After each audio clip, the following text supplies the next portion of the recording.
একদিকে মুর্শিদাবাদের ছবি দেখাবো, ডিআই অফিস ঘেরাও চলছে, সরাসরি যাবো প্রতিনিধি ইন্টারশেষের কাছে। ইন্টারশেষ, একদমই দেখো, এই মুহূর্তে বহরমপুরের যে শিক্ষা ভবন ডিআই অফিস রয়েছে সেখানে কিন্তু এই মুহূর্তে চাকরিহারারা তারা এখানে বসে রয়েছেন এবং তাদের মূলত একটাই দাবি যে কি কারণে যে এই ঘটনা ঘটেছে তার একেবারে দৃষ্টান্তমূলক শাস্তি এবং যে পুঙ্খানুপুঙ্খ যে ব্যাখ্যা সেটা কিন্তু দেওয়া হচ্ছে। একেবারে আমরা দেখতে পাচ্ছি হাতে প্ল্যাকার্ড নিয়ে এই মুহূর্তে কিন্তু বসে রয়েছেন তারা এবং একেবারে স্পষ্টত তাদের পক্ষ থেকে কিন্তু এই দাবি তোলা হচ্ছে। একটু কথা বলার চেষ্টা করবো, মূলত কি দাবি নিয়ে আপনারা এখানে এসেছেন এবং কি করবেন? আমরা যোগ্য, এটাই প্রধান এবং প্রথম থেকেই দাবি করে এসেছি, আজও দাবি করব। আমাদের নামে কোনো অ্যালিগেশনস নেই আর সিস্টেমেটিক ফ্রডটা কোনো আমরা করিনি। যারা করেছে বা যিনারা করেছে তারা আজকে বেঁচে গেল, কালকে আমরা দেখতে পেলাম রায়ে, তারা কিন্তু আজকে বেঁচে গেল, কিন্তু আমাদের নামে কোনো অ্যালিগেশন নেই। সিবিআই প্রমাণ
কসবাতের ডিআই অফিস ঘেরাও, সেখানেই ধুধুমার কাণ্ড, হাহাকার করছেন চাকরিহারারা।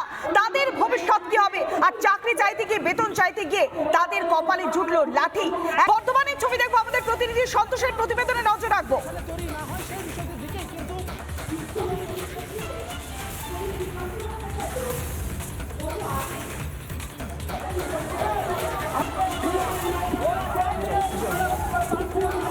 চাকরি প্রার্থীরা তারা যে ডিআই অফিসে তাদের ডেপুটেশন দিতে আসেন এবং সেখানে রাস্তায় টায়ার জ্বালিয়ে তারা কিন্তু বিক্ষোভ দেখাচ্ছে। পুলিশ সামনের গেট, সেই ডিআই অফিসের গেট কিন্তু এখন অবধি বন্ধ করে রেখেছে। আপনারা দেখেছেন কয়েক মাস আগে আরজিকর ঘটনা যখন হয় তখন একজন ডাক্তারের হত্যার জন্য সমস্ত ডাক্তার সমাজ কিভাবে একত্রিত হয়ে তারা সমগ্র পশ্চিমবঙ্গের এমনকি ভারতবর্ষের চিকিৎসা ব্যবস্থাকে কীরকম। মুখ্যমন্ত্রী তো বলছেন যে আপনাদের ভলেন্টিয়ার পাবে আপনাদের স্কুলে যেতে। না, আমরা দেখুন ওনার মৌখিক প্রতিশ্রুতি বা ভলেন্টিয়ার টিচার হিসেবে তো আমরা নিয়োগ পাইনি, তাই ওনার কোনো রকম মৌখিক প্রতিশ্রুতি আমরা বিশ্বাস করি না। মৌখিকভাবে যেভাবে মুখ্যমন্ত্রী বলেছে তা তারা বিশ্বাস করেন না। রাস্তায় টায়ার জ্বালিয়ে কিন্তু তারা আজকে এই কর্মসূচি করছেন এবং বর্ধমান যে ডিআই অফিস, সেই ডিআই অফিসে কিন্তু তারা এখানে বিক্ষোভ দেখাচ্ছেন। পূর্ব বর্ধমানে ক্যামেরা রঞ্জিত পরিচালক সন্তোষ দাস, রিপাবলিক বাংলা। একসঙ্গে তিন জায়গার ছবি দেখাচ্ছি। মুর্শিদাবাদে ডিআই অফিস ঘেরাও, কসবায় চলছে ধুন্ধুমার কাণ্ড। দেখুন কিভাবে যোগ্য কিভাবে চাকরি হারাদেরকে রীতিমতো লাঠি পেটা করছে পুলিশ, তারপরে তারা বিক্ষোভ দেখাচ্ছেন। একসঙ্গে মুর্শিদাবাদ, পূর্ব বর্ধমান, হুগলি, পশ্চিম মেদিনীপুর, পুরুলিয়া, দক্ষিণ দিনাজপুর, মালদা, জলপাইগুড়ি বিভিন্ন জায়গার ছবি দেখাচ্ছি। ডিআই অফিস ঘেরাও অভিযান চলছে। চাকরি হারারা দফায় দফায় প্রতিবাদ করছে, সেখানে পুলিশ তাদেরকে টেনে হিঁচড়ে সরাচ্ছে, লাঠি পেটা করছে, আর তারপরেই তারা রীতিমতো কান্নায় ভেঙে পড়ছেন। তারা বলছেন আর কতদিন তাদের সহ্য করতে হবে। ডিআই অফিসের সামনে বিক্ষোভ দেখাচ্ছেন চাকরি হারারা। একসঙ্গে মুর্শিদাবাদের ছবি দেখাচ্ছি, পূর্ব বর্ধমান, হুগলি, পশ্চিম মেদিনীপুর, পুরুলিয়া, দক্ষিণ দিনাজপুর, মালদা, জলপাইগুড়ি বিভিন্ন জায়গার ছবি দেখাচ্ছি।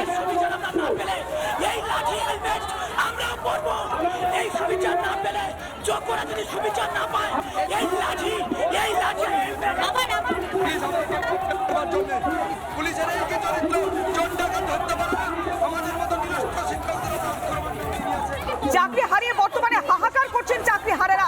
তারা কোথায় যাবেন? তারা প্রতিবাদ জানাচ্ছেন, ডিআই অফিসের সামনে তারা বিক্ষোভ দেখাচ্ছে, আর ঠিক তখনই তাদের ওপরে পুলিশ লাঠি চালাচ্ছে। আসানসোলের ছবি দেখবো, আমাদের প্রতিনিধি ব্রজর কাছে যাবো সরাসরি। ব্রজ,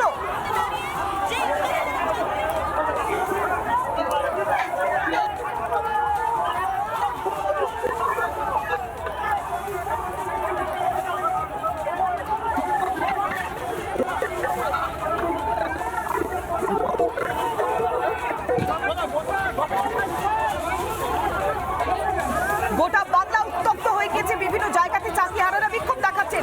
মুর্শিদাবাদ, পূর্ব বর্ধমান, হুগলি, পশ্চিম মেদিনীপুর, পুরুলিয়া, দক্ষিণ দিনাজপুর, মালদা, জলপাইগুড়ি প্রতিবাদ বিক্ষোভ।